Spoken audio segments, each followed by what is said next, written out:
అదే RTV app వార్తల్ని క్షణాల్లో చదివే అవకాశం ఉంటుంది. ఒక న్యూస్ పేపర్, ఒక టెలివిజన్ ఛానల్ మీ చేతుల్లో ఎప్పుడు ఉంటాయి. నిజామాబాద్ జిల్లాలో ఏసీబీ అధికారులు ఉదయం నుంచి తనిఖీలు చేస్తున్నారు. మొత్తంగా చూసుకోవచ్చు, మొన్న జరిగిన ఏసీబీ తనిఖీల్లో పెద్ద మొత్తంలో డబ్బులు పట్టుబడింది. అయితే దానికి అనుగుణంగానే ఈరోజు జిల్లా వ్యాప్తంగా ఉన్న ఏదైతే నిజామాబాద్ జిల్లా కేంద్రంలో కోటగల్లీలో ఉన్న ఎస్సీ హాస్టల్లో తనిఖీలు నిర్వహిస్తున్నారు. పూర్తిగా ఎస్సీ హాస్టల్లో సరైన భోజనాలు పెడుతున్నారా లేకపోతే సరైన హాజరు ఉందా అనే ప్రకారంగా తనిఖీలు చేస్తున్నారు.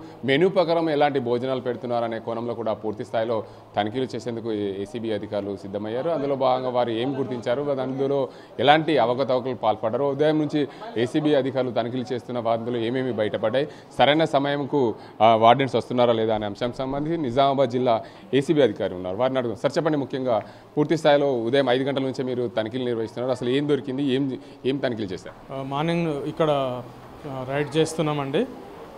అందులో మనము గుర్తించింది ఏంటంటే అటెండెన్స్ సంబంధించిన విషయంలో కొంత తేడాలు ఉన్నాయని, తర్వాత ఫుడ్ సేఫ్టీకి సంబంధించిన ఫుడ్ ఇన్స్పెక్టర్ సునీత గారు ఉన్నారు, మెట్రాలజీ డిపార్ట్మెంట్ నుంచి సుజాత్ గారు ఉన్నారు, శానిటరీ ఇన్స్పెక్టర్ ప్రభుదాసు, వీళ్ళందరూ కూడా ఉన్నారు. వాళ్ళు ఏమైతే గుర్తిస్తున్నారో మాది ఇన్ఫామ్ చేస్తున్నారు కాబట్టి వాటన్నిటిని క్రోడీకరించి ఏదైతే తప్పులు జరిగినాయో అవన్నిటి కూడా మనము ఒక రిపోర్ట్ ద్వారా మా డీజీపీ గారు సివి ఆనంద్ సార్ ద్వారా పైకి గవర్నమెంట్కి పంపించడం జరుగుతుంది. తద్వారా ఎవరైతే బాధ్యులు ఉన్నారో వాళ్ళపైన చర్యలు కూడా తీసుకోవడం జరుగుతుంది. అయితే ముఖ్యంగా హాస్టల్స్ అంటేనే పేద మధ్యతరగతి చిన్న తరగతి కుటుంబాలు విద్యార్థులు చదువుకుంటారు. ఆ విద్యార్థులకు సరైన భోజనం అందట్లేని చాలా రోజుల నుంచి కూడా ఆరోపణ. అలాంటివి ఏమైనా మీ దృష్టికి వచ్చాయి?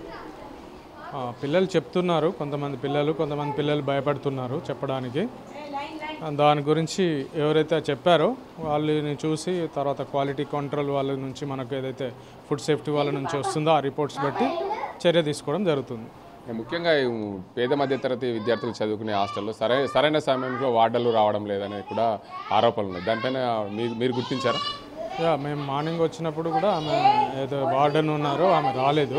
మేము పిలిపించాము. తర్వాత ఎంక్వైరీలో కూడా పిల్లలు చెప్తున్నారు, దాన్ని బట్టి చర్య తీసుకుంటాం. మొత్తంగా ఈ హాస్టళ్లలో ఏదైతే సిబ్బంది కూడా సరైన సమయంకు రావాలి, అంటే వార్డెన్తో పాటు మిగతా సిబ్బంది కూడా నైట్ వాచ్మెన్ కానీ దీనికి సరైన డాక్టర్స్, ఇక్కడ ఉండే డాక్టర్లు కానీ సరైన సమయంలో రావడం లేదని ఆరోపణలు ఉన్నాయి. మిగతా స్టాఫ్ అయితే ఉన్నారు, డాక్టర్స్ అనేది డైరెక్ట్గా ఇక్కడ ఉంటారని ఉండదు. కాకపోతే కుక్ తర్వాత వాచ్ ఉమెన్ వాళ్ళు ఉన్నారు, కాకపోతే వార్డర్ మాత్రం ఆబ్సెంట్ ఉన్నారు.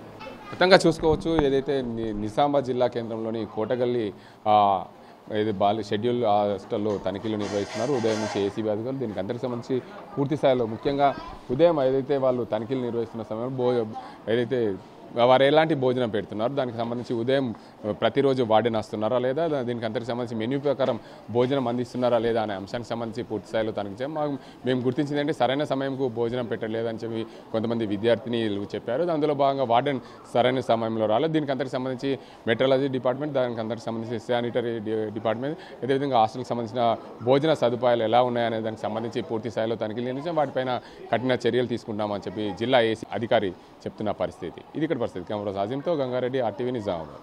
మరిన్ని వీడియోస్ కోసం ఛానల్ ని సబ్స్క్రైబ్ చేయండి. లేటెస్ట్ అప్డేట్స్ కోసం వాట్సాప్ ఛానల్ ని ఫాలో చేయండి. అండ్ లింక్ డిస్క్రిప్షన్ లో ఉంది.